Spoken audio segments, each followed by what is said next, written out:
سامعین اور ناظرین، خبطی کی اس طرح کی ویڈیو اور دلائل دیکھ کر تذبذب میں نہ پڑیں۔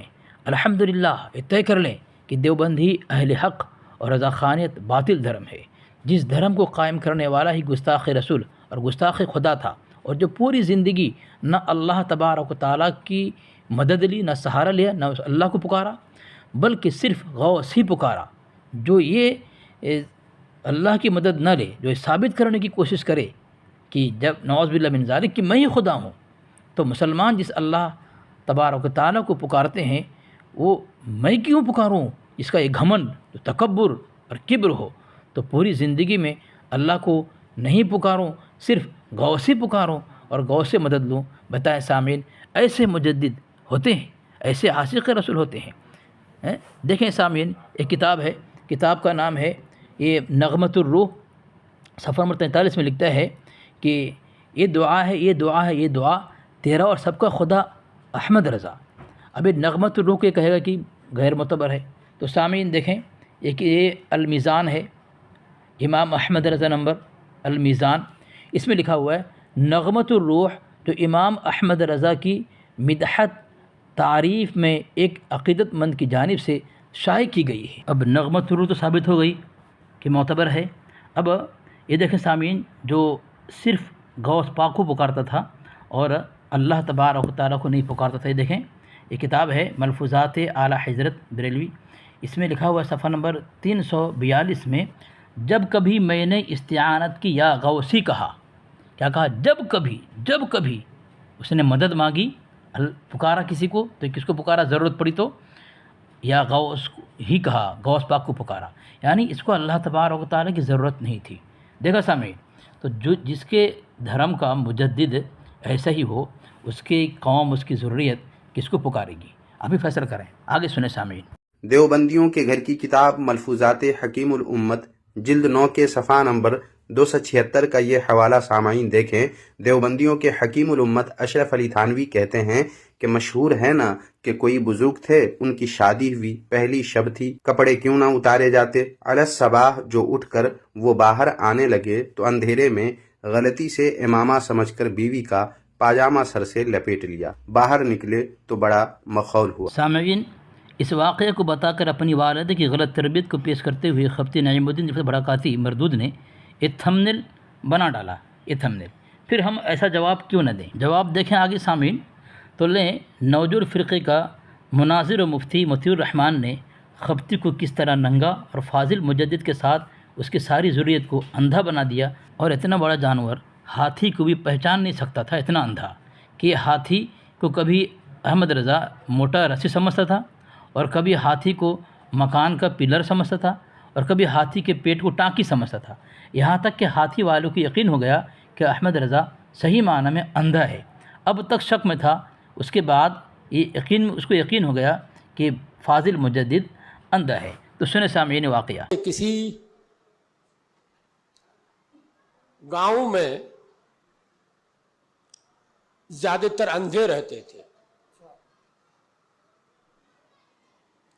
دن میں جو آنکھیارے تھے وہ کاروبار میں چلے جاتے تھے، اندھے بیچارے گھر میں رہتے تھے۔ تو شور مچا کے ہاتھی آیا، ہاتھی آیا، وہ سب ہاتھی دیکھنے کے لیے ٹوٹ پڑے۔ تو تھے تو سب اندھے، ہاتھی کیسے دیکھیں؟ ٹٹول کے دیکھنا شروع کیا، کسی کا ہاتھ پاؤں پہ پڑا، کسی کا ہاتھ کان پہ پڑا، کسی کا ہاتھ سونڈ پہ پڑا۔ وہاں سے لوٹ کے آئے، رات کو آنکھیارے بھی آ گئے، کاروبار انجام دے کر۔ تو گفتگو ہونے لگی کہ آج ہم لوگوں نے ہاتھی دیکھا۔ کہ اچھا بتاؤ تو کیسا ہے ہاتھی؟ تو جس نے سونڈ دیکھا تھا اس نے کہا بہت موٹا سا رسہ تھا، جس نے پیر چھوا تھا اس نے کہا پیلر تھا مکان کا، وغیرہ وغیرہ اسی طرح کہتا رہا۔ اب جو آنکھیارے تھے، ہاتھی دیکھ چکے تھے، انہوں نے کہا تم سب اندھے ہو۔ اندھے تو تھے ہی، کہا تم سب اندھے ہو، نہ وہ پیلر ہے، نہ موٹا رسہ ہے، نہ وغیرہ وغیرہ، وہ ان سب کا مجموعہ ہے۔